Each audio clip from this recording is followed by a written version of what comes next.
Part 1. The Evening Before. 1. The City at Dusk. The evening came to Florence without warning. There was no sign in the sky that anything had changed. The light faded as it always had, settling softly against the stone facades and narrow streets. Shadows lengthened along the walls, familiar and unremarkable. If one had not been listening closely, the city might have seemed unchanged. Shops began to close. Wooden shutters were drawn down with steady hands. Merchants gathered unsold goods and wrapped them carefully, more carefully than usual, as if tomorrow were uncertain in ways they could not yet name. Voices lowered as the day ended. Conversations shortened. The casual laughter that often lingered at dusk was rare. I walked through the streets with my tablets under my arm, not yet intending to write, only to observe. It was part of my duty to know the city's rhythms, to recognize when they shifted. The air carried the usual smells of evening, bread cooling in open windows, smoke from hearth fires, damp stone releasing the warmth of the day. Somewhere a child called out, then was answered from a doorway. Somewhere else, a door closed quickly, with more force than necessary. People did not linger. Those who passed one another exchanged brief nods, avoiding long eye contact. Not from hostility, but from an unspoken caution, as if looking too closely might invite conversation, and conversation might invite questions no one wished to answer aloud. At the corners where men often gathered to speak of trade or politics, only a few remained. Their voices were low, their words indistinct. When I passed near them, they fell silent, not out of secrecy, but habit. Silence had become easier than explanation. The bells rang for evening prayer. Their sound moved across the rooftops in a measured way, familiar and steady. People paused as they always had, some to pray, some only to mark the hour. Yet even then, I sensed something subtle. Fewer pauses, fewer faces turned upward. The bell was heard, but it did not gather the city to it. I noted this without comment. As night approached, lamps were lit inside homes, but fewer windows glowed than on other evenings. Many remained dark, though voices could be heard within. Curtains were drawn early. Doors were barred sooner than custom required. Nothing in this suggested calamity.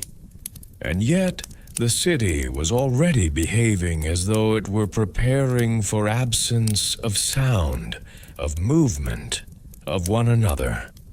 I returned to my quarters as the sky darkened fully, aware that the night had begun not with fear, but with restraint. That, I would later understand, was how it always started. 2. The first rumors. Rumors do not arrive suddenly. They settle. That evening they moved through Florence the way smoke moves through narrow streets, without direction, without source, impossible to grasp. No one announced them. No one claimed ownership of the words. They simply appeared in fragments, spoken and then withdrawn. I heard the first while passing near the river. Two men stood apart from one another, their cloaks drawn close despite the mild air. One spoke briefly, the other answered with a shake of the head. When I drew nearer, they stopped. Not because I was known to them, but because interruption had become instinctive. Words once released felt difficult to retrieve. Later, near the market square, I heard the same tone again. A woman spoke to a baker as he closed his stall earlier than usual. She asked a question without naming it. He answered in the same way, by not answering directly. He spoke, instead of roads to the south, of ships that had arrived weeks ago, of sickness among strangers. When she pressed him, he lowered his voice further and said only, "It is not our concern."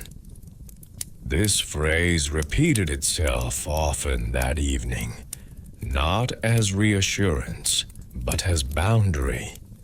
No one described symptoms clearly. No one spoke of numbers. The words plague or pestilence were not yet common in the open air. Instead, people spoke of fever, of sudden weakness, of houses gone quiet. They spoke of a family that had sent no one to market for days, of a servant dismissed without explanation, of a physician who had left the city unexpectedly. Each story ended the same way, with uncertainty and with silence. As I moved through the streets, I began to notice how these rumors shaped behavior more than belief. People adjusted their paths. They crossed streets sooner than necessary. They avoided doorways marked only by darkness. When someone coughed, others turned their heads slightly away, as if by habit rather than fear. I did not write these things down immediately. It is difficult to record what has not yet taken form. Rumors resist ink. They change shape when fixed on a page. Still, I committed their outlines to memory, knowing that what matters is often recognized only after it has passed. At one corner, an old man spoke more plainly than the others. He had lived through earlier fevers, he said, through winters when the poor died quietly, through summers when the river stank and children fell ill. This, he claimed, was different. Not worse, yet, but different. When asked why, he answered simply, "Because people are already closing themselves away." No one argued with him. By the time full night settled over the city, the rumors had done their work. They had not caused panic. They had caused preparation. Doors were shut, windows barred. Conversations ended before conclusions were reached. The city did not yet believe in danger, but it had begun to behave as though danger were possible. That, I noted later, was the moment when the night truly began. 3. Gates and roads. The city gates closed earlier than they were meant to. There was no announcement, no herald's voice to explain the change. The decision passed quietly from guard to guard, carried by glances and brief instructions. By the time the last travelers realized what was happening, the heavy doors were already moving into place. I arrived as a small group was turned away. They had come from the south, their clothes dusted from the road, their animals tired but obedient. They argued briefly, not angrily, but with the insistence of those who had followed custom and expected it to answer in return. The guards listened, then shook their heads. "Come back in the morning," one said, though no one believed morning would change the answer. The travelers did not linger. They withdrew without protest, as if they understood that resistance would only draw attention, and attention had become something to avoid. Inside the walls, the roads fell quiet. Carts that normally arrived late no longer did. The sound of hooves faded earlier than usual. From the towers, watchmen looked out not for enemies, but for movement that should not be there. When they saw it, they did not signal alarm. They simply watched. I spoke briefly with one of the guards at the gate I knew well. He had served there for years and could recite the rhythms of arrivals from memory. That evening, he did not speak of numbers or schedules. He spoke only of discretion, of orders that were not written, of instructions that left room for judgment. "Better to be cautious," he said, though he did not say why. Along the roads leading into the city, small fires burned where travelers had stopped for the night. From within the walls, their light looked distant and harmless. Yet people lingered on the ramparts longer than usual, watching those points of warmth as if they marked something unresolved. Inside Florence, the closing of the gates changed the feeling of space. Streets felt narrower, houses closer together. The city became a vessel sealed not by stone alone, but by decision. People moved more quickly, as though aware, perhaps unconsciously, that once inside, there was nowhere else to go.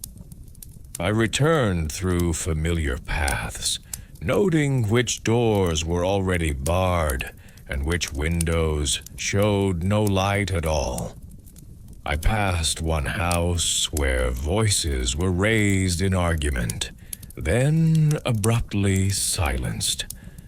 I passed another where a woman stood in the doorway for a long time, watching the street before closing it carefully behind her.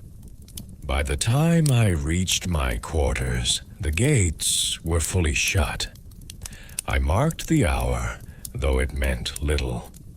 What mattered was not the time, but the fact itself. The roads no longer led inward. Florence had begun to separate itself from the world beyond its walls, not in defiance, but in hesitation. That, I understood, was how cities prepare for what they cannot yet name. 4.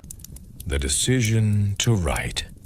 I had not intended to begin a separate record that night.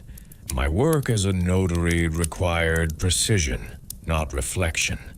I recorded names, dates, properties, transfers of debt and land. I copied what was already agreed upon, what had weight in law. My books were meant to close neatly, their lines filled with conclusions. That evening, nothing felt concluded. I sat at my table with my instruments laid out as usual.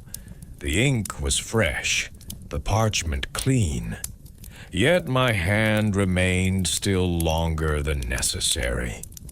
Outside, the city had quieted in a way that felt deliberate, as though silence itself were being practiced. It was then that I understood. What was unfolding could not be captured later. There are events that announce themselves clearly. Wars declare their presence with banners and messengers. Fires make themselves known by smoke. This did neither. It moved without form, altering behavior before belief had time to follow. If I waited for certainty, there would be nothing left to record but aftermath. I opened a new page. At first, I wrote only what could be confirmed. The early closing of the gates, the absence of travelers, the unusual stillness of the streets. I avoided interpretation. I avoided speculation. My task, as I understood it, was to fix the shape of the moment before it dissolved. As I wrote, I became aware of how often my pen paused, not because words were lacking, but because choosing them felt suddenly consequential. To name something is to give it weight. To leave it unnamed is to allow it space. I chose for that night restraint. I did not write plague. I did not write death. I wrote instead of actions, of doors closing earlier than custom required, of voices lowering without agreement, of people choosing not to touch what they might otherwise have taken for granted. These things, I believed, would matter later. When the page was full, I did not close the book. I left it open beside the candle, the ink still drying. Outside, a sound reached me, soft, distant, unmistakable. The slow roll of a cart over stone, moving where carts were no longer expected. I did not rise to look. Some knowledge, I sensed, would arrive soon enough without being invited. I added one final line to the page, simple and without flourish. This record begins before the night is finished. Only then did I extinguish the candle, though I slept lightly, waking often, aware that the city beyond my walls was doing the same. 5. Bells at sunset. The bells rang as they always had. Their sound rose from the towers and spread across the rooftops in slow, measured waves. It was the hour of evening prayer, a sound so familiar that most no longer listened to it closely. The bells did not change their rhythm for what they announced. They rang whether the city was at peace or in trouble, whether hearts were light or burdened. Yet, that evening, fewer people paused. I noticed it from my window first. The street below was nearly empty. A man passed quickly, head lowered, not stopping when the sound reached him. A woman closed her shutters as the first note struck, the wood meeting the frame, before the bells had finished their call. Inside nearby houses, movement slowed rather than stopped. Lamps were adjusted.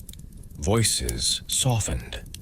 Children were brought closer to hearths and told, without explanation, to remain inside.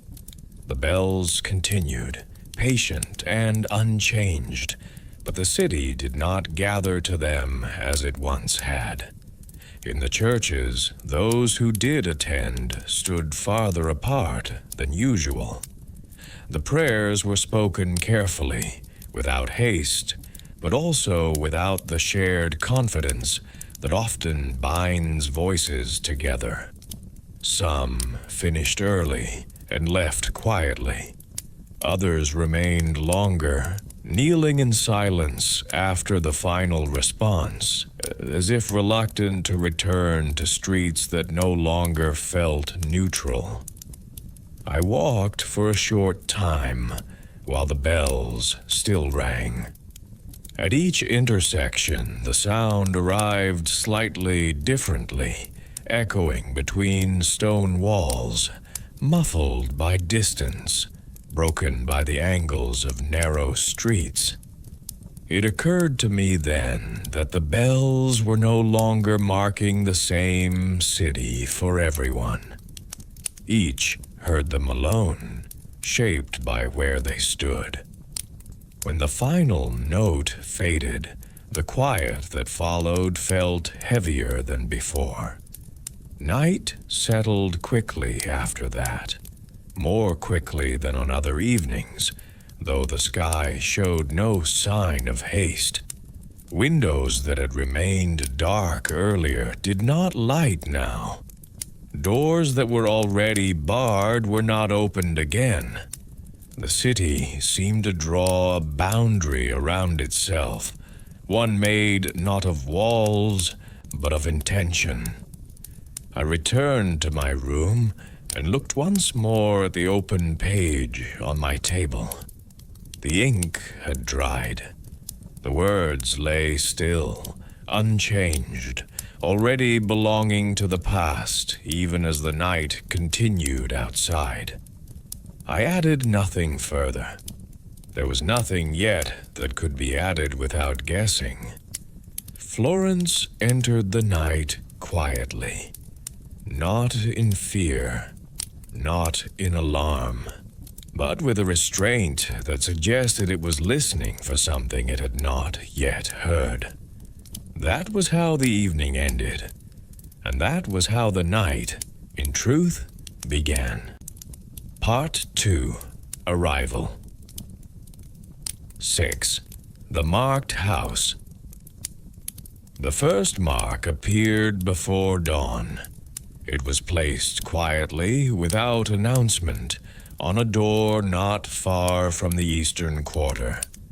A simple sign, drawn in haste and without ornament. Those who passed it did not stop for long. They slowed, glanced, and then moved on, adjusting their path as if the street itself had changed its shape. I learned of it at sunrise. A neighbor spoke of it in a low voice, careful to keep the word inside the mouth rather than letting it fall into the open air. He did not say plague. He did not say death. He said only that the house had been closed and that it would remain so. When I reached the street, a small space had already formed around the door. Not a crowd, nothing so open, but an absence.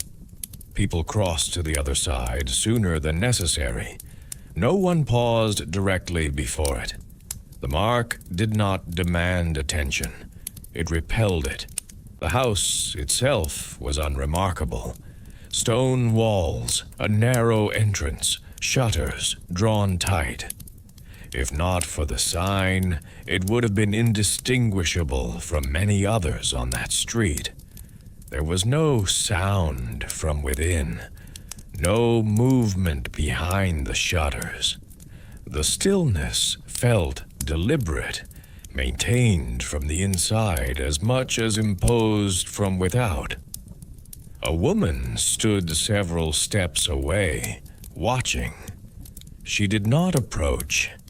She did not call out. She held her shawl close and kept her distance, her eyes fixed on the door as though waiting for it to contradict the mark placed upon it. When nothing happened, she turned and left without looking back.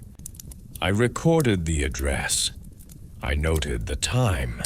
I noted the absence of officials.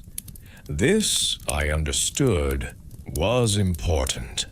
The mark had not been accompanied by ceremony or authority. It had appeared because someone had decided it was necessary. That decision, more than the sign itself, altered the city. By mid-morning, the street had learned its lesson. Deliveries stopped, voices lowered. Children were kept indoors without explanation. The mark did not spread yet, but it did not need to. One was enough. Later, I would hear that the family inside had fallen ill days earlier, that a physician had come and gone quickly, that prayers had been offered and then abandoned. None of this could be confirmed with certainty. What could be confirmed was simpler. A door had been marked, a house had been sealed, and Florence had adjusted itself around that fact without protest. By the time the sun stood higher, the mark had already begun to fade slightly, blurred by touch or by weather. Yet its effect remained clear. The city had learned where not to stand. 7. The night cart. The cart moved through the city after the lamps had been lowered. It did not announce itself with bells or calls. There was no warning given to clear the way. Those who heard it approaching did so by sound alone. The slow, uneven rhythm of wooden wheels against stone, softer than a merchant's cart, heavier than one meant for goods. I was awake when it passed my street. At first, I thought it was imagination. The city had grown quiet enough that even distant sounds seemed closer than they were. But then the rhythm repeated itself, steady and unmistakable, and I rose to the window. The cart was uncovered. A single man walked beside it, his pace unhurried, his face turned forward. He did not look toward the houses. He did not look toward the windows. His attention remained fixed on the road ahead, as though deviation might invite something he did not wish to carry longer than necessary. The shapes in the cart were wrapped, but not carefully. Cloth covered them loosely, weighted more by gravity than intention. As the wheels struck uneven stone, one corner of fabric shifted, then settled again. Nothing else moved. No one followed. Doors remained closed as the cart passed. Windows stayed dark. Those who watched did so briefly, then stepped back, unwilling to let the sight remain with them longer than required. There was no prayer spoken aloud, no gesture made to ward away danger. The city observed and allowed the cart to pass, as if agreement had been reached in silence. I did not write while it was still in view. Some things resist immediate record. They demand distance before they can be placed on a page without distortion. When the sound of the wheels faded completely, I returned to my table and wrote only this. A cart moved through the streets after nightfall. It did not return empty. I learned later that it would pass again before dawn. By morning, there were streets where its sound had already become expected. People listened for it the way they once listened for bakers or watchmen. Not because they wished to hear it, but because not hearing it felt worse. The night cart did not create fear. It organized it.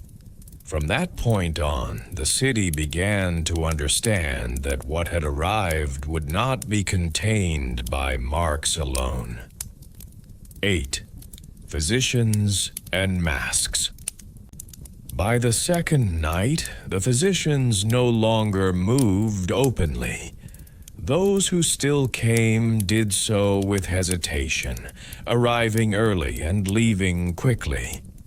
Their visits were brief, conducted in doorways rather than inside rooms, their hands kept close to their bodies, their voices lowered until words became indistinct shapes rather than statements.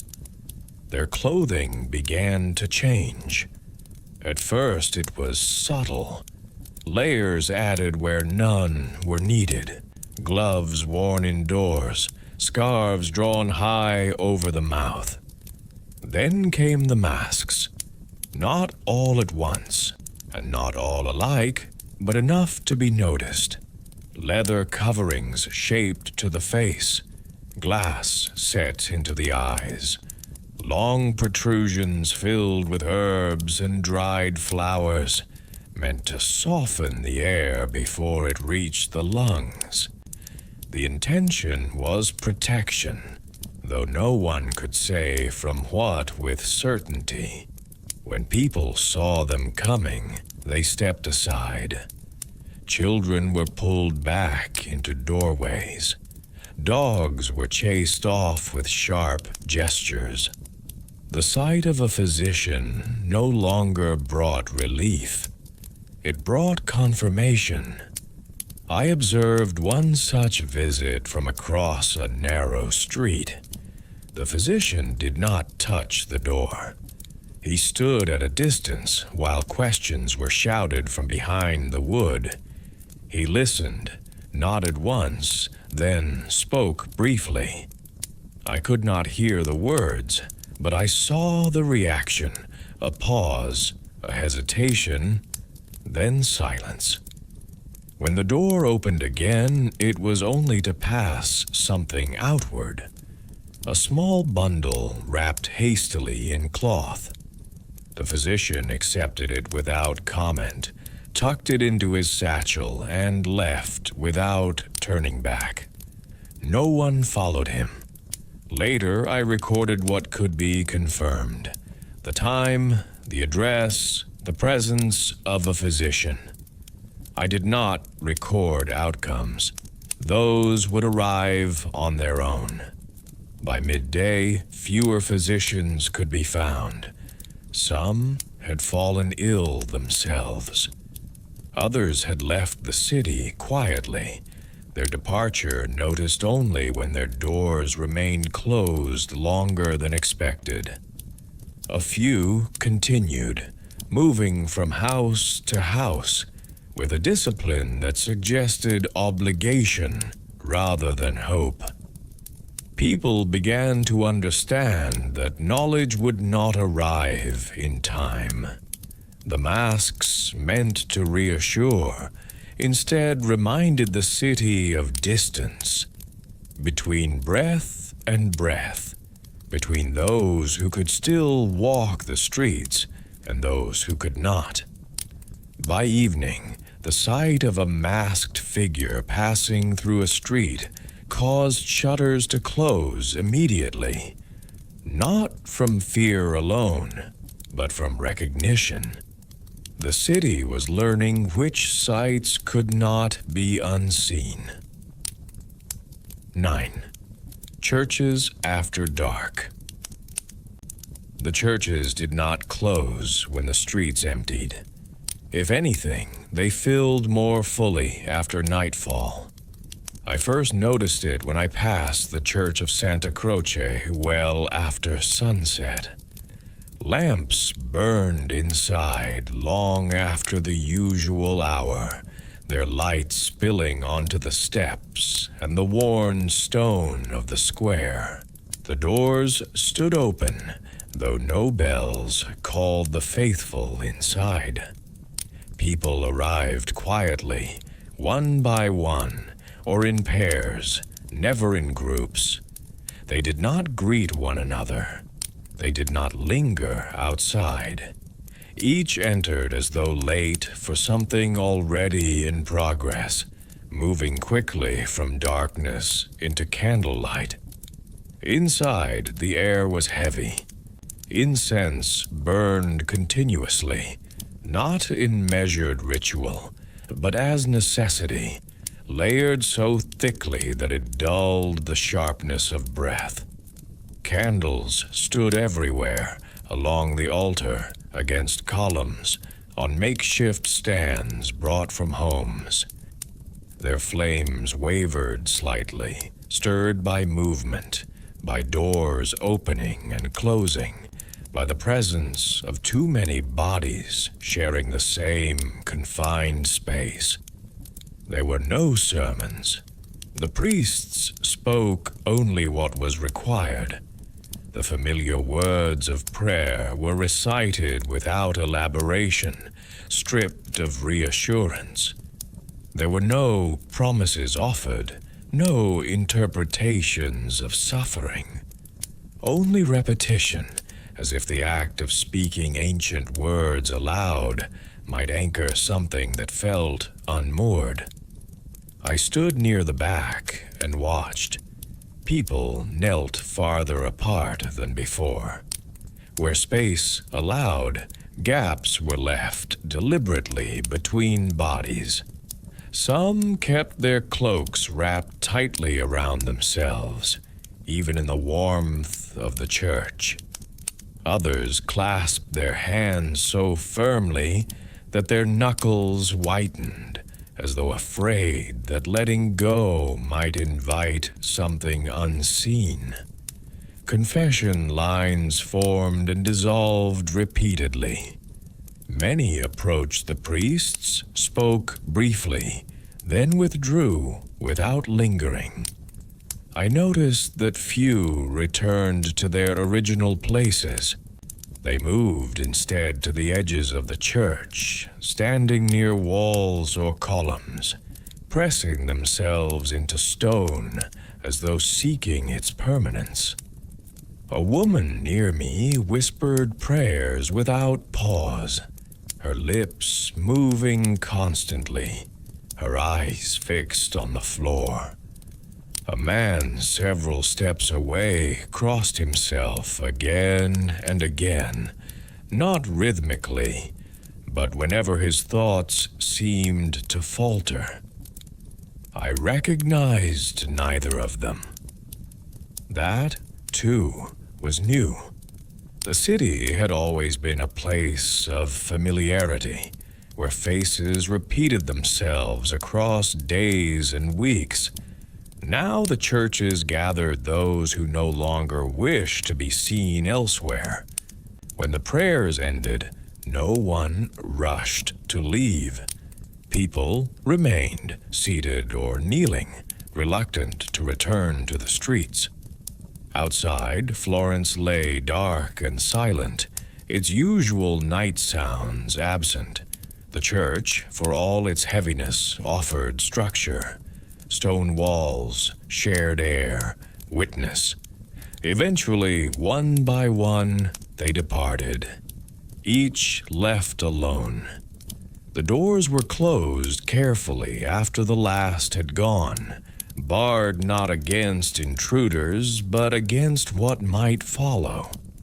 The lamps inside were dimmed but not extinguished, as if the building itself were expected to remain awake. As I walked away, I passed another church, and then another, each showing the same signs. Light where there should have been darkness, quiet where there should have been voices. The city, it seemed, had moved its night inward. Faith did not diminish in these hours. It narrowed. It focused not on salvation or understanding, but on endurance, on surviving the darkness until morning, and then surviving the next night after that. I returned to my writing and added several lines, careful and exact. After dark, the churches remain open. They do not gather the city together. They shelter those who no longer wish to be alone. Only then did I realize how late it had become, and how little the night had yielded its hold. 10. The market without voices. And the market did not close. It simply stopped speaking.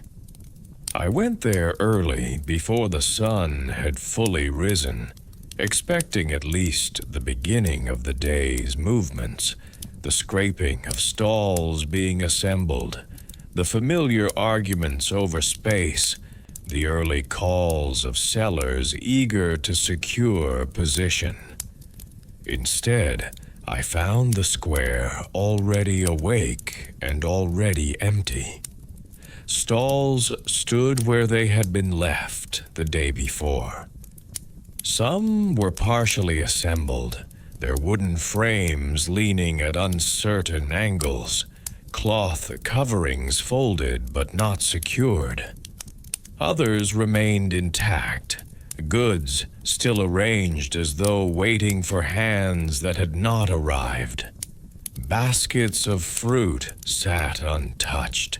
Loaves of bread lay stacked in careful rows, their crusts already hardening in the cool air. No one claimed them. A single man crossed the square slowly, his steps echoing louder than they should have. He stopped once, glanced at a stall selling grain, then continued on without touching anything. The distance between him and the goods felt deliberate, as though an invisible boundary had been drawn and mutually agreed upon. By the time the sun reached the upper edges of the surrounding buildings, the absence had become undeniable. This was the hour when the market usually spoke most loudly, when voices overlapped, when disputes formed and resolved themselves through repetition and gesture, when the city's needs announced themselves openly. Now, the square absorbed sound rather than producing it.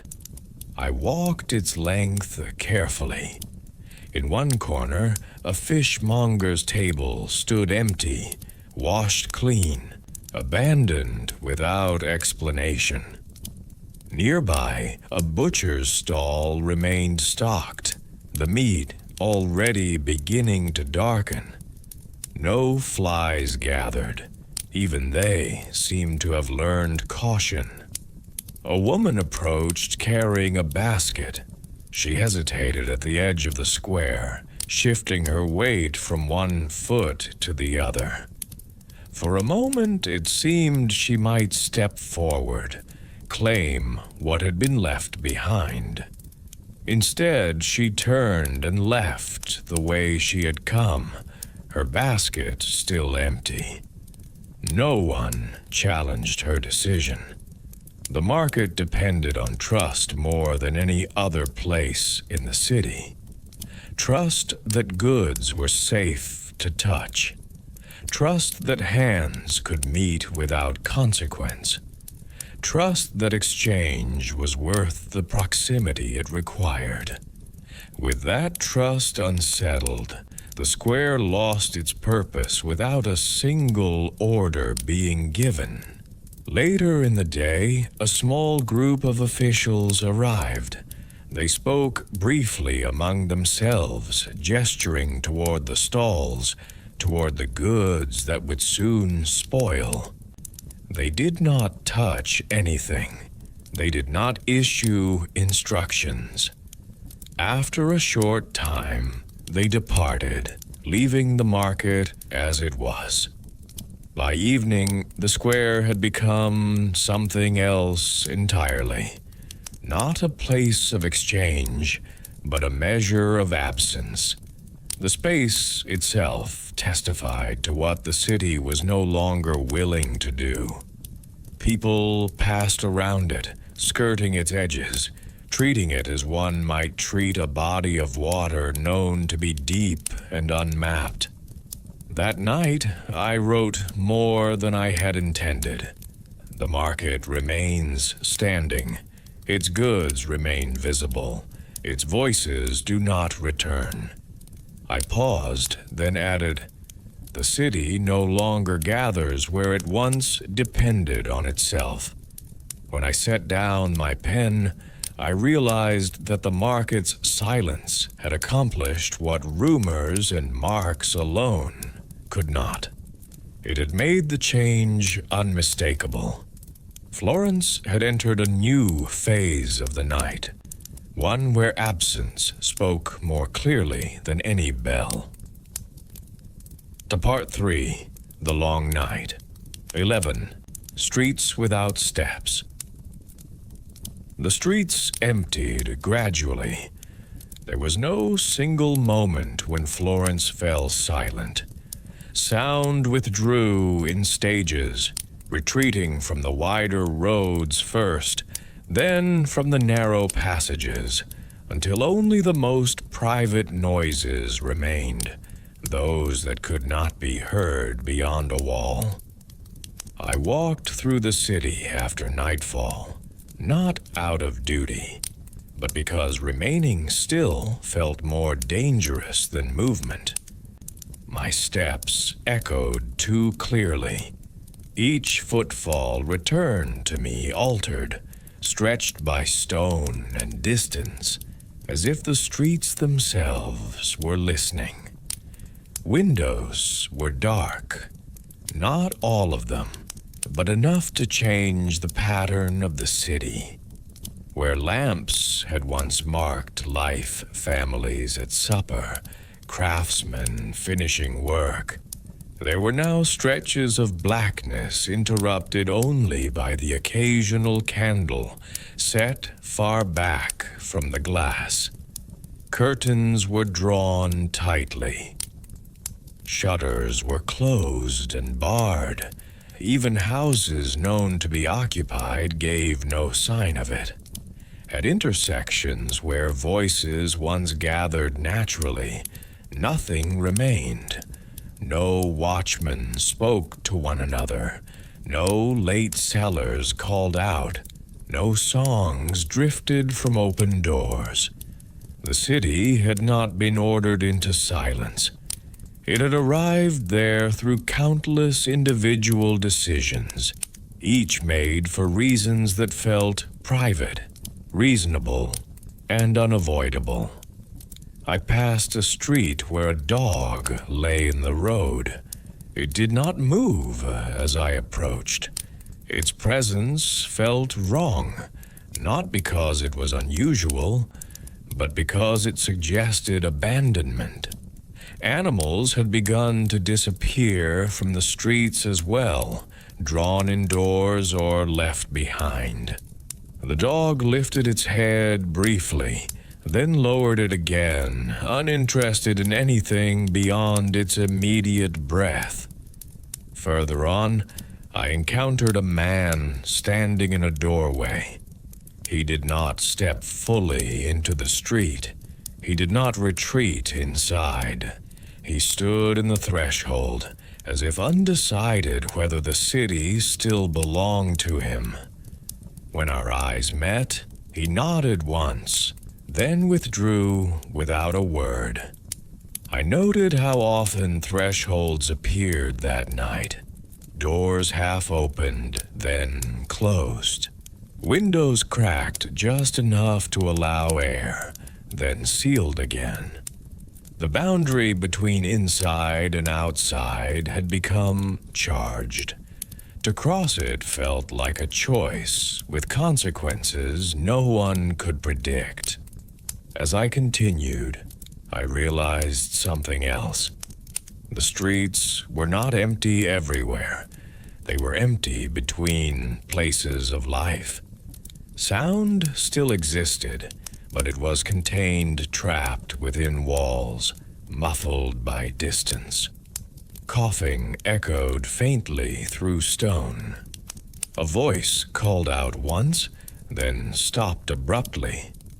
Somewhere a child cried and was quieted too quickly. The city had not gone silent. It had gone inward. When I returned to my room, I wrote by the light of a single candle, careful not to let its glow reach the window. I described the streets as I had seen them, not as empty, but as withheld. Florence was no longer offering itself to the night. The streets remain passable, I wrote, but no one passes through them without purpose. I paused, listening. There were no steps outside, only the soft sound of my own breath, and the knowledge that others were listening in the same way, each alone behind their walls, counting the distance between sounds. The long night had begun in earnest. 12. Doors that do not open. By the middle of the night, the city learned which doors would remain closed. This knowledge did not arrive through lists or notices. It revealed itself slowly, through repetition. A knock unanswered once might mean absence. A knock unanswered twice suggested illness. A door that did not open at all, no matter the hour, became something else entirely. I witnessed this first near a narrow lane close to the old walls. A man stood before a familiar house, his hand raised but unmoving. He had knocked earlier, softly at first, then with greater insistence. Now he waited in silence, listening for something that did not come. No footsteps approached the door. No voice called out from within. The house absorbed his presence without acknowledging it. After a time, he stepped back. He did not try again. He did not call a name. He turned away carefully, as though the door itself were fragile, and left without looking behind him. I recorded the address later. As the night continued, these moments repeated themselves across Florence. People approached doors with purpose, not curiosity. They knocked once, sometimes twice, rarely more. When no answer came, they did not linger. To remain before a closed door too long felt dangerous, not because of what might emerge, but because of what might already be there. In some streets, entire rows of houses showed no sign of life. No light beneath doors, no flicker behind shutters. The air before them felt stiller, heavier, as though it carried something that resisted disturbance. Passers-by altered their paths to avoid these stretches, crossing the street or turning back rather than pass directly before them. I noticed that people stopped calling out names. At first, it had seemed natural to raise one's voice, to test whether someone remained inside, whether help might still arrive. Now, voices stayed low. Names were kept close. To speak a name aloud felt like invitation to attention, to recognition, to whatever lingered unseen.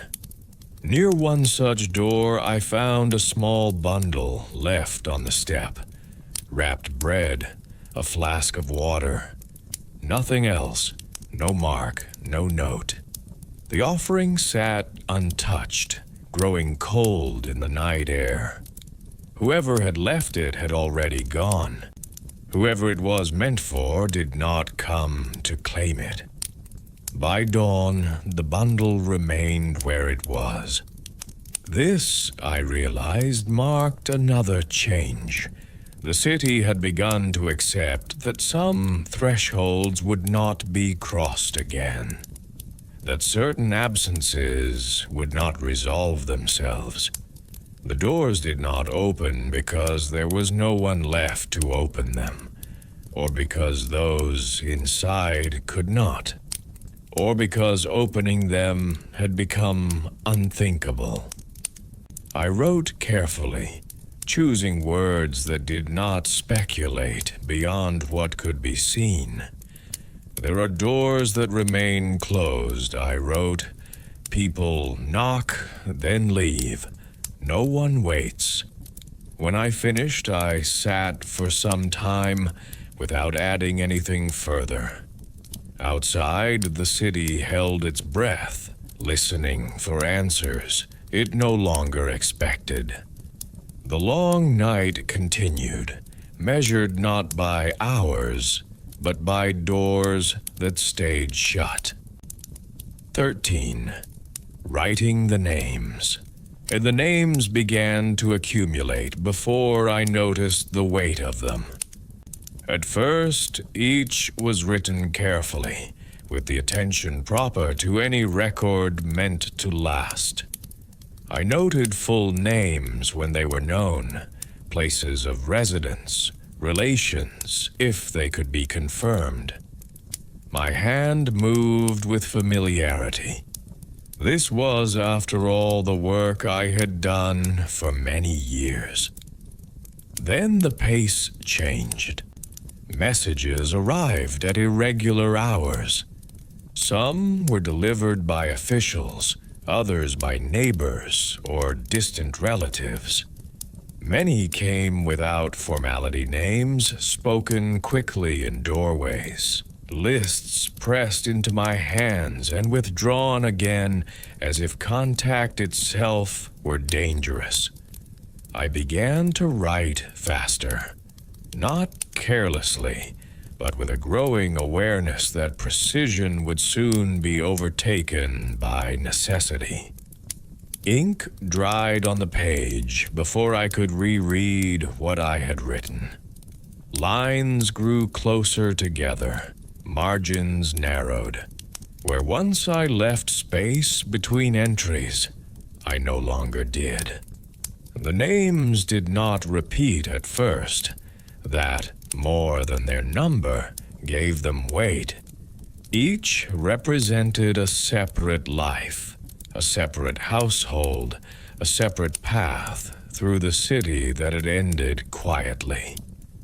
I paused after each entry, allowing myself a brief moment to recognize the person behind the letters. As the night deepened, that became harder. Some names arrived incomplete.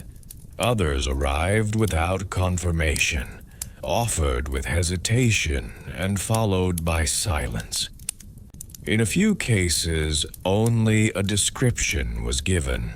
The woman who lived above the cloth cellar. The man with the limp near the north gate. I recorded these as they were spoken, aware that they might never be clarified. There were moments when I hesitated, pen suspended above the page. To write a name is to fix it in a way that speech does not. Once written, it cannot be withdrawn. I felt this more acutely as the list lengthened.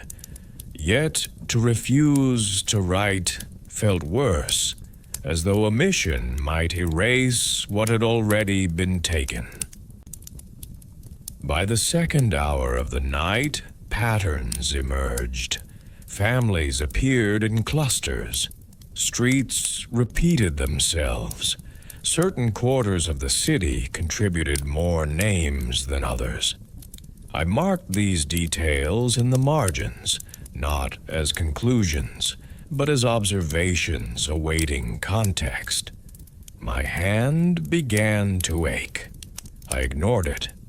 When the ink ran low, I refilled the well without pausing. When my eyes blurred, I adjusted the candle closer. Outside, the city remained quiet, but the occasional sound of a cart or distant bell confirmed that my work was not isolated. I was not alone in staying awake. Near dawn, I reached the bottom of the page and did not turn it immediately. I looked instead at the names already written, reading them not aloud, but inwardly. They no longer felt like a list. They felt like a measure of time, of loss, of a city reshaping itself beyond recognition. I added a final note beneath the last entry. The names arrive faster than confirmation. This record will continue. Only then did I turn the page and prepare the next. The long night did not pause to allow the ink to dry. 16. The sound of coughing. The coughing began as background. It did not announce itself sharply, nor did it come from a single place. At first, it blended into the city's remaining sounds. The creak of wood, the settling of stone, the distant movement of carts. It was easy to dismiss, to place it among the ordinary noises of night. Then it repeated. From behind a wall to my left, a cough broke the silence, dry and uneven. It was followed by a pause, long enough to suggest control, and then another, deeper sound that seemed to scrape its way upward rather than emerge freely. After that, nothing. I waited. Minutes passed before I heard it again, this time from farther away. Then another, closer. Each instance remained isolated, separated by stretches of quiet, but together they formed a pattern that could not be ignored. The sound carried differently at night. Stone amplified it, bending it around corners and along narrow streets. It traveled through walls and windows, slipping past barriers that had been drawn with such care. Even when doors were shut and shutters barred, the coughing moved freely, indifferent to intention. I stepped outside briefly to listen more clearly. The street was empty, the lamps dimmed to their lowest flame. From several directions came the same sound, never loud, never sustained, but persistent. Some coughs were sharp and brief, others drawn out, followed by labored breaths. In one case, a voice attempted to speak between fits, then fell silent again. No one answered them. Not because they did not hear, but because responding would require proximity, and proximity had become something to fear. The city listened without engaging, each household aware that sound was now the only remaining connection to those beyond their walls. At one point, the coughing was joined by a cry. It came suddenly, cut short almost as soon as it began. A door slammed somewhere nearby. The sound did not repeat. I did not move toward it, neither did anyone else. I returned inside and wrote by candlelight, careful to note what I heard without interpreting it beyond its presence. The sound carries, I wrote. It does not remain where it begins. As the night progressed, the intervals between coughs shortened. Silence still existed, but it no longer felt empty. It felt occupied, waiting only to be broken again. Near the later hours, the coughing grew weaker in some places, stronger in others. In one house, it stopped altogether. In another, it continued without pause. The variation was unsettling, not because of what it revealed, but because of what it refused to clarify.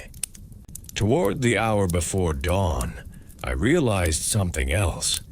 I had begun to listen for the sound unconsciously, measuring time by its absence and return. When it did not come for several minutes, I felt a strange relief. When it returned, that relief dissolved.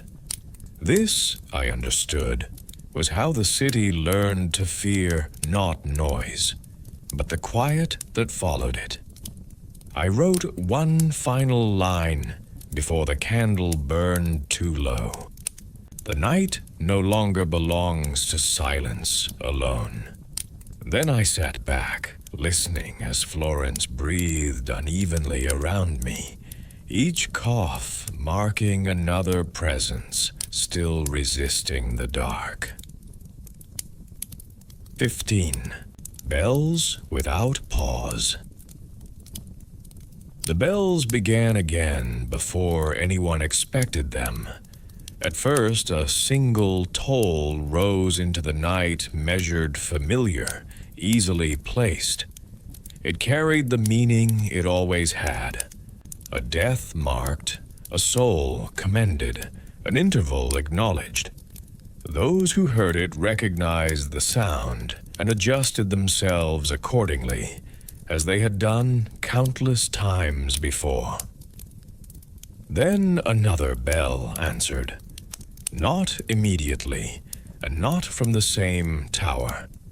Its tone differed slightly, its rhythm less certain. For a moment, the two sounds overlapped, then separated again, each continuing according to its own measure. Soon, others joined.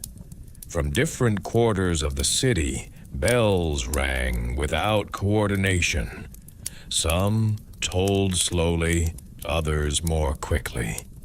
There were pauses between them, but no true silence. The sounds drifted across rooftops and down narrow streets, intersecting and dissolving into one another, until it became difficult to tell which marked a beginning and which an end. People did not come out to count them. In earlier times, a bell would gather attention. Neighbors would pause, crossing themselves, murmuring a prayer, acknowledging the life that had passed. Now the bells rang too often, their purpose blurred through repetition. I listened from my window, trying to distinguish one from another. At first, I could. The deeper tone from the north, the sharper sound nearer the river. Each belonged to a place I knew. But as the night wore on, the distinctions mattered less. What remained was continuity, a sound that refused to complete itself. The bells no longer concluded events. They extended them. In some houses, people began to close their shutters when the ringing grew too close, as though the sound itself carried something undesirable. In others, lamps were extinguished earlier than planned, the darkness chosen over listening. I noticed that the bells changed how time felt. Hours no longer passed cleanly. The night did not unfold in stages. Instead, it seemed to hover, suspended between tolls, unable to move forward as long as sound persisted. Sleep became fragmented. Rest, when it came at all, arrived in shallow intervals, broken by the next call. Near the later hours, one bell began to ring repeatedly without pause. Its tone was uneven, struck by someone either exhausted or careless. The intervals between strikes shortened until they nearly disappeared. For a time, it rang continuously, filling the surrounding streets with a sound that no longer carried meaning, only presence. Eventually, it stopped. Not because it had finished its task, but because the hand that rang it could no longer continue, or because there was no one left to listen. The silence that followed was brief. Another bell took its place. I recorded what I could, though writing during the ringing felt intrusive, as if placing words beside sound diminished them both. The bells no longer mark time, I wrote. They occupy it. When dawn finally approached, the ringing did not cease entirely. It softened, spacing itself out as fatigue overtook necessity. But even then, the city did not return to quiet. The bells had taught Florence something irreversible, that the night could stretch without end, that loss, once begun, did not arrive singly, and that sound, meant to gather the living, could become a reminder of how few remained to hear it. Part 4, After Midnight, so 16. Fear of sleep. After midnight, sleep became suspect. It did not vanish entirely. People still lay down. Bodies still sought rest. But the act itself changed meaning. Sleep was no longer recovery. It was exposure. To close one's eyes felt like relinquishing vigilance at a moment when vigilance seemed the only remaining defense. I became aware of this when I noticed how many lamps remained lit. From my window, I counted them, not deliberately at first, but because their presence was unusual. Small points of light glowed behind shutters that should have been dark. Candles burned low and were replaced. In some houses, lamps were moved from room to room as their keepers changed position, unwilling to remain still for long. Inside my own quarters, I resisted extinguishing the flame. The candle's presence did not comfort me. It simply allowed me to see, and seeing felt preferable to imagining. I wrote with the book open before me, pausing often, listening for sounds that might signal change. The city did not sleep as a whole. Instead, it slept in fragments. Some rested briefly, waking at the smallest noise. Others did not lie down at all, choosing to sit upright, backs against walls, as though posture itself could guard against what moved unseen. I heard chairs scrape softly across floors, footsteps crossing rooms again and again, the restless movement of those who could not settle. In one house nearby, a man spoke quietly through the night. His voice carried through the wall, low and steady, repeating words I could not make out. He did not seem to be addressing anyone else. The tone suggested reassurance, offered without expectation of response. Toward the later hours, the voice stopped. Whether because sleep finally came, or because something else intervened, I could not tell. The fear was not dramatic. No cries announced it. No prayers were shouted. It manifested instead as caution layered upon caution. People delayed lying down. They adjusted bedding repeatedly. They chose positions that allowed them to rise quickly if needed. Sleep had become something to negotiate with. I wrote this carefully, aware that fear is often misunderstood when described from a distance. The people do not fear the night, I wrote. They fear what sleep might allow to happen within it. As dawn approached, exhaustion began to outweigh concern in some quarters. Lamps went dark one by one. Silence deepened. Not because danger had passed, but because bodies could no longer sustain alertness. Yet even then, the sleep that came was shallow. Dreams, I later heard, were troubled and brief. Many woke with the sense that they had been called, though no sound had reached them. Others woke suddenly, certain that something had moved nearby, only to find the room unchanged. The city rested, but it did not recover. Fear had not prevented sleep. It had reshaped it. 17.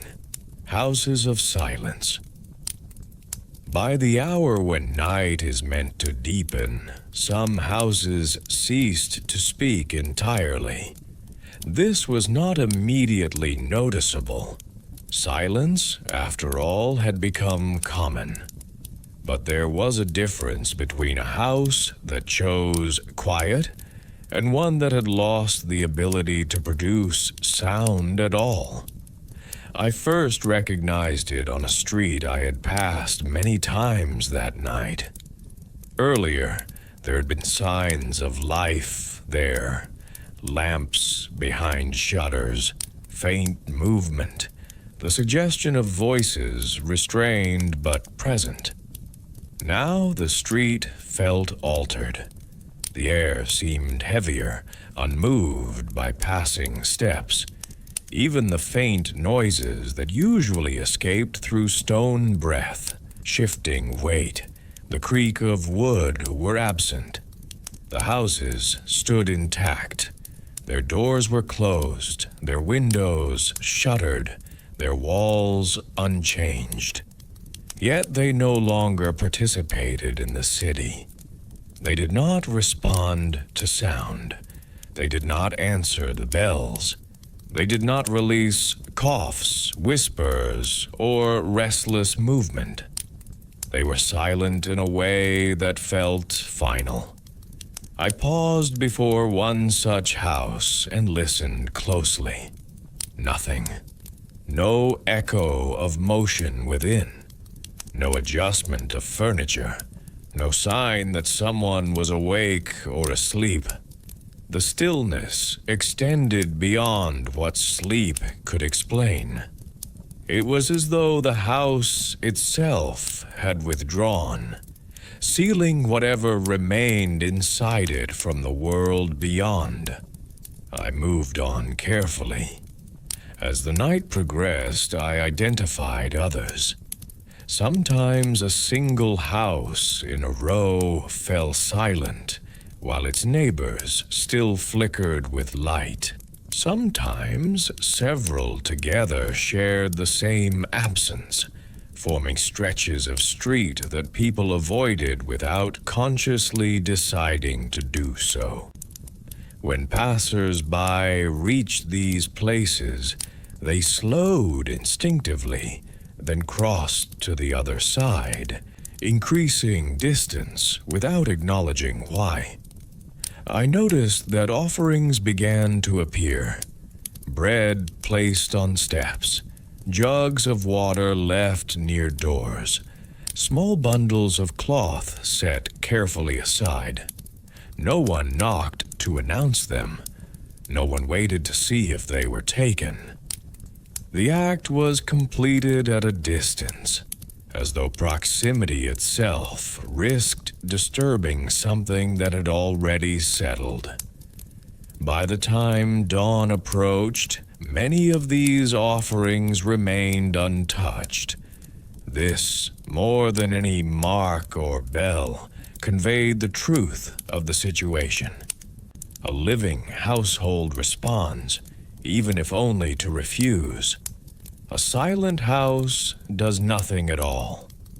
I wrote these observations slowly, my hand heavier now, the candle burning lower than before. There are houses that no longer answer the night, I wrote. They hold their silence without effort. I stopped there. To speculate further felt unnecessary. The city did not require explanation. It was teaching itself through absence, through spaces where life had been present only hours before and had now receded beyond reach.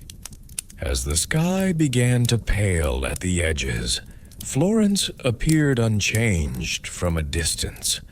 Roof lines remained sharp, towers stood firm, walls enclosed the same familiar shape. But within that shape, entire houses had slipped beyond sound, and the city, sensing this, adjusted itself once again, learning where not to listen, where not to expect, where not to hope for reply. 18.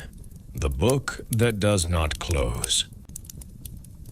As the night stretched on, I realized that the book before me would not be finished.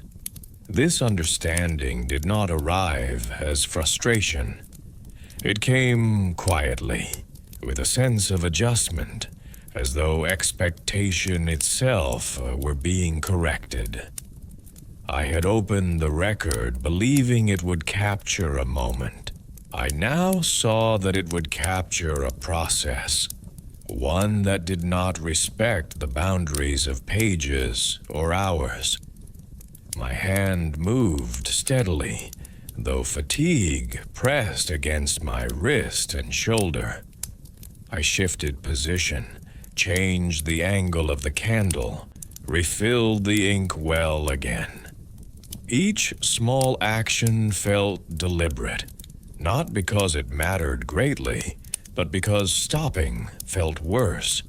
The entries no longer separated themselves cleanly. Time blurred. Messages arrived without regard for hour.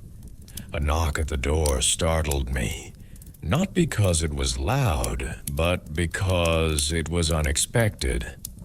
When I answered, the man who stood there did not enter. He spoke from a distance, delivering 2 names and an address, then left before I could ask a question. I wrote what he had given me. There was no confirmation to seek. The city had passed the point where confirmation preceded record. The record itself had become the confirmation. At some point, I noticed that the book lay open across multiple pages. Normally, I would have closed it between entries, maintaining order, preserving structure. Now, pages remained spread, their edges curling slightly from the warmth of the candle. Ink marks varied in darkness as the night progressed, reflecting moments of haste and hesitation. I did not attempt to correct them. Perfection had no place here. What mattered was continuity, the unbroken line of observation that resisted the night's attempt to fragment it. Outside, the bells rang again, more faintly this time. Somewhere nearby, coughing resumed, then faded. The sounds arrived and departed without pattern, leaving behind the impression of motion without direction. I paused to rest my eyes, pressing my fingers against my temples. When I opened them again, the page before me seemed unfamiliar. The names looked heavier than before, their letters pressing into the parchment as though weighted by more than ink. I traced one line with my finger, then withdrew my hand, uneasy at the gesture.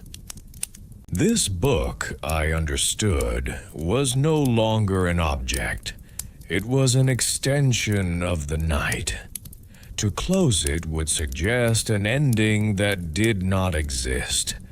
To leave it open acknowledged that what was being recorded continued beyond my ability to follow it fully. I wrote one line in the margin, smaller than the others. This book remains open. I did not sign it. There was no need. The record did not belong to me alone anymore. It belonged to the city that was filling it, line by line, absence by absence. When the candle burned low, I replaced it without ceremony. The book stayed open, and I continued to write, knowing that dawn would not bring conclusion, only another way of seeing what had already begun. 19. Understanding the patterns. The understanding did not arrive suddenly. There was no single moment of realization, no sentence that completed itself and revealed the whole. Instead, comprehension formed slowly, assembled from repetition, from the quiet insistence of details that refused to remain isolated. I noticed it first in the spacing of names. Certain streets appeared more often than others. Certain quarters returned again and again, not in clusters that suggested coincidence, but in sequences that implied movement. What had begun near the river now appeared closer to the center. What had been confined to one neighborhood reached into the next. The illness did not wander randomly. It followed paths of trade, of proximity, of shared air and shared routines. Houses that faced one another across narrow streets appeared together in the record. Families linked by work or service followed one another onto the page. I traced these connections carefully, not drawing conclusions aloud, but noting them in the margins, allowing the pattern to declare itself without interference. This was not a series of isolated misfortunes. It was a system. The realization did not bring panic. Panic belongs to uncertainty.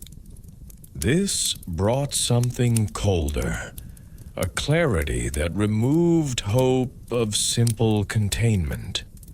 If the pattern held, there would be no boundary strong enough to halt it. Walls would not stop it. Gates would not slow it. Marks on doors could only acknowledge what had already passed through. I stopped writing for a long moment and listened. The city was quieter now than it had been earlier in the night, not because fewer were awake, but because fewer were able to move. Sound still existed, but it came sporadically, disconnected from intention. A cough without response, a bell without gathering, a cart without announcement. These, too, formed a pattern. What persisted did so without coordination. What had once depended on order now functioned through necessity alone. I returned to the page and wrote more deliberately. I noted not only names, but intervals. The time between reports shortened. The gap between one silence and the next narrowed. Where the city had once provided pauses, spaces in which to breathe, to recover it now pressed events closer together. This was not acceleration. It was compression. The night seemed to fold inward, drawing occurrences into itself, reducing the distance between cause and effect until they nearly touched. Understanding this did not ease the burden of recording. It deepened it. I wrote a single line at the bottom of the page, careful and exact. What is happening follows order. The order does not belong to us. When I set my pen down, I felt neither relief nor despair, only recognition. The city was no longer confronting an unknown visitor. It was living within a structure that had already established itself. Florence had not merely been reached, it had been entered. 20. The hour before dawn. The hour before dawn was the longest. It did not feel like the end of night, nor did it resemble a beginning. It existed between states, suspended and unclaimed, a stretch of time in which nothing resolved and nothing advanced. The city lingered there unwillingly, held by exhaustion rather than darkness.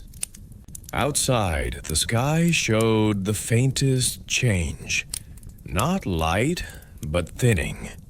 The blackness softened at its edges, losing depth without yet revealing color.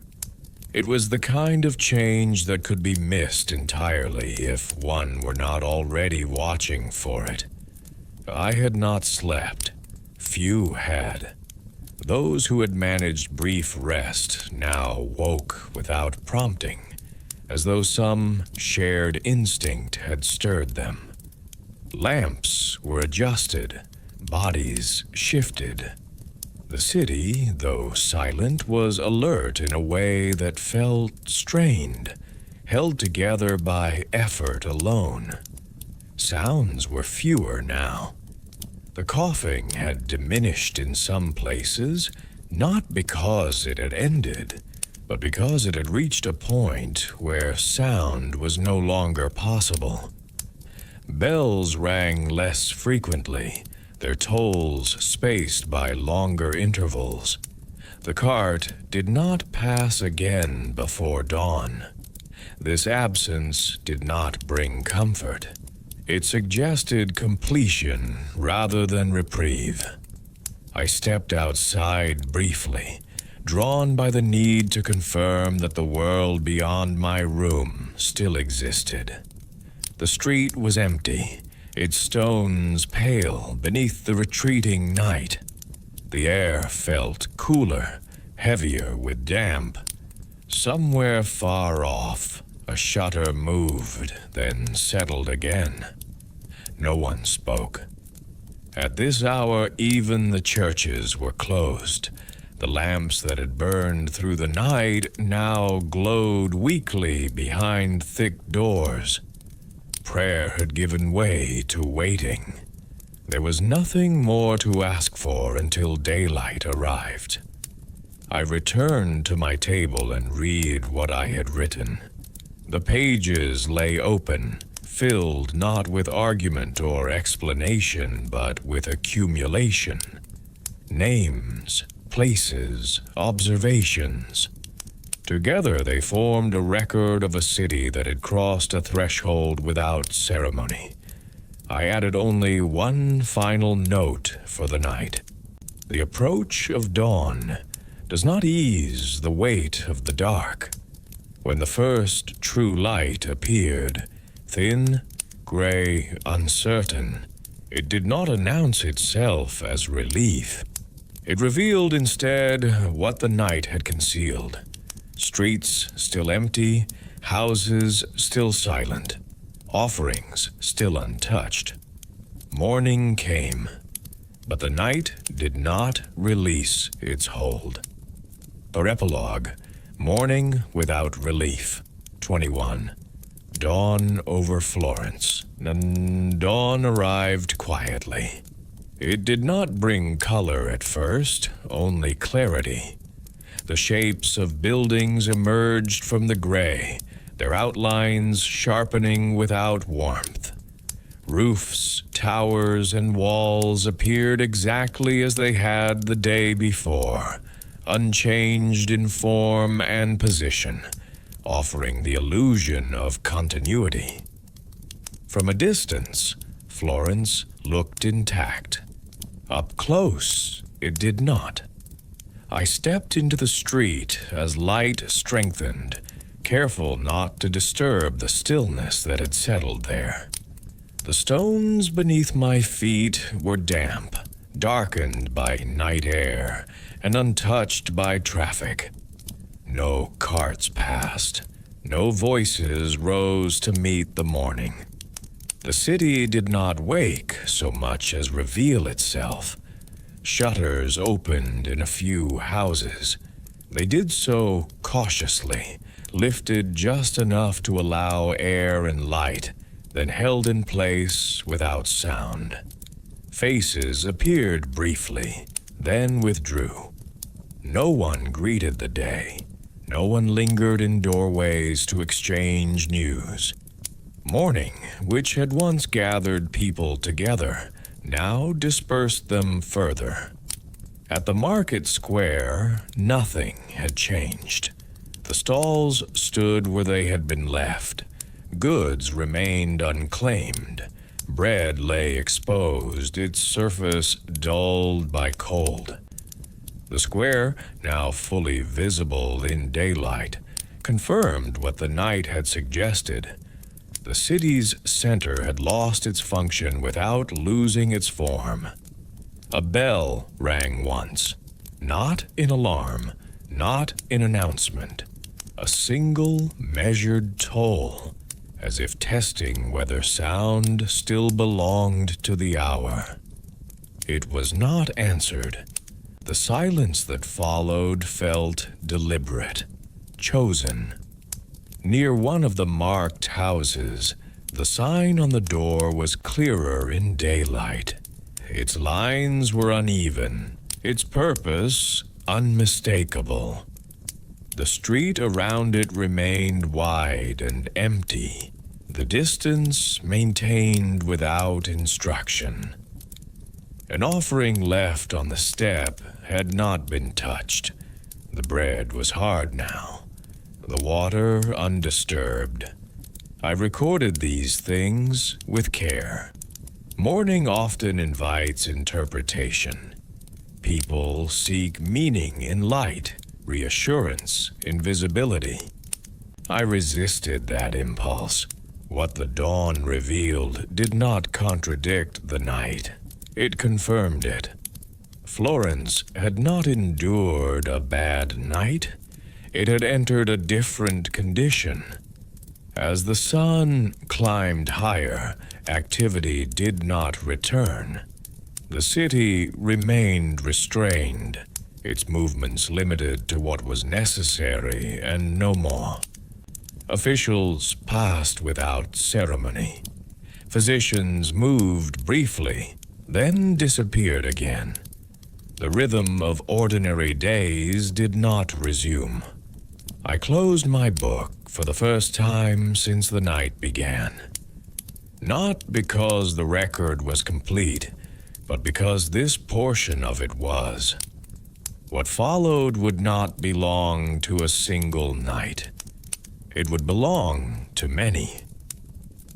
I placed my hand on the cover and felt its weight. The dawn had arrived, but it brought no relief. 22.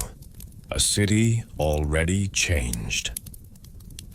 By the second hour after sunrise, the change could no longer be mistaken for caution. It had become condition. Florence did not resume its former rhythms. There was no gradual return of sound, no tentative testing of old habits. The city moved, but it moved differently, slowly, selectively, as though each action now required justification. People emerged only when necessary. A woman crossed the street carrying water, her pace measured, her eyes fixed ahead. A man opened his shop door, stood there briefly, then closed it again without arranging anything inside. Children did not appear. The usual signs of morning laughter, argument, instruction were absent. I noticed how carefully distance was maintained. Even in daylight, people stepped aside for one another sooner than needed. They spoke only when unavoidable, and then briefly. The city had learned something in the night and was applying it instinctively, without waiting for instruction. Officials moved through the streets, their presence subdued. They carried papers, not proclamations.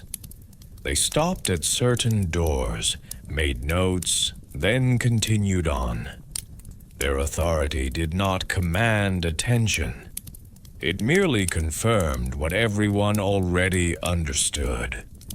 At the edge of one square, a small group stood apart from one another, speaking in turns rather than together. Each finished before the next began, as though overlap itself had become unsafe. When they dispersed, they did so in different directions. The churches opened again, but attendance was sparse. Those who entered did not linger. Candles were lit, prayers murmured, and then people departed quickly. Faith had not diminished, but it had narrowed its focus. There was no room now for ceremony beyond necessity. I walked the same streets I had walked the night before. They looked unchanged in structure, yet felt unfamiliar underfoot. Places that had once offered pause now repelled it. Doorways that had invited shelter now marked boundaries. The city's map remained intact, but its meaning had shifted. This was not a temporary adjustment. I understood that with clarity. That surprised me. Florence would not return to what it had been yesterday, even if the night's events had ended with dawn. Something fundamental had altered, not only who remained alive, but how those who remained understood one another. The city had learned to exist with less contact, less sound, less assurance. I wrote one final entry for the morning. The city continues to stand. It does not continue in the same way. When I closed the book again, I did not expect to leave it closed for long. The change I was recording did not belong to a single night or a single day. It would require many pages, many hours, many dawns that arrived without promise. Florence had not been destroyed. It had been transformed. 23. Final line of the night.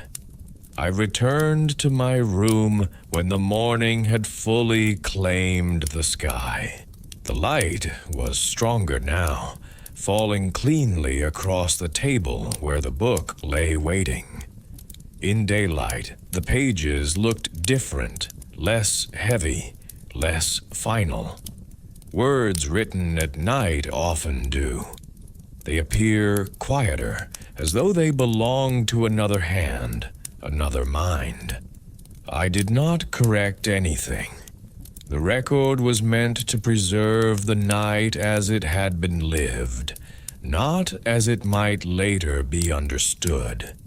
Any revision would have softened what needed to remain exact. I read the first line again. It described an evening like many others, shops closing, voices lowering, the city settling into familiar patterns. Nothing in it suggested what would follow. That, I realized, was its importance. Change does not announce itself at the moment it begins. It waits until recognition arrives too late to prevent it. I added one final sentence beneath the last entry. Not a conclusion, not a warning, only a continuation. This night is not remembered because it ended. It is remembered because it did not. I closed the book then.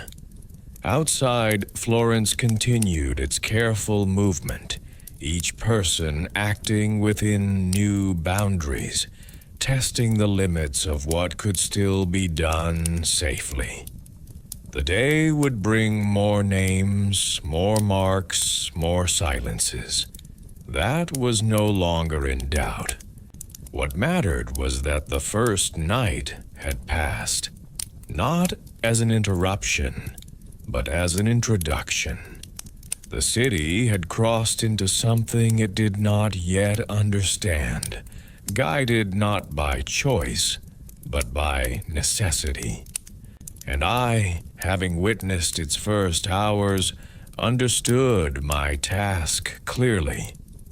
I would continue to write, not because the record could change what was happening, but because without it, the night would pass unmarked, its lessons scattered and lost among those who did not survive to remember. This was the final line of that night. The next would begin soon enough.